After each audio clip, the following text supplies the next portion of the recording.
Friends, ఇప్పుడే అందిన వార్త. తెరపైకి కొత్త ముఖ్యమంత్రి. కాంగ్రెస్లో రాష్ట్రంలో సంచలనం.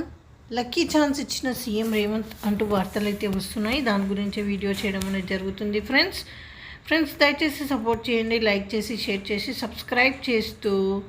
ఎంపీ ఎన్నికల ప్రచారంలో ఉన్న సీఎం రేవంత్ రెడ్డి భువనగిరి పర్యటనలో ఆసక్తికర వ్యాఖ్యలు చేశారు. నాతో పాటు సీఎం అయ్యే అర్హత కోమటిరెడ్డి వెంకటరెడ్డికే ఉందని అన్నారు. కోమటిరెడ్డి నిజమైన తెలంగాణ పోరాట యోధుడు అని కొనియాడారు. ప్రత్యేక తెలంగాణ రాష్ట్ర ఏర్పాటు కోసం ఆనాడు కోమటిరెడ్డి వెంకటరెడ్డి తన మంత్రి పదవిని కూడా లెక్క చేయకుండా రాజీనామా చేశారని గుర్తు చేశారు. తెలంగాణ నేనే తెచ్చిన అని చెప్పుకునే కేసీఆర్ ఆనాడు దొంగ దీక్షలు చేశారని మండిపడ్డారు. తెలంగాణ అభివృద్ధి కోసం అహర్నిశలు పాటుపడుతున్నామని అన్నారు. లెఫ్ట్ పార్టీల మద్దతు తమకు ఉందని వ్యాఖ్యానించారు.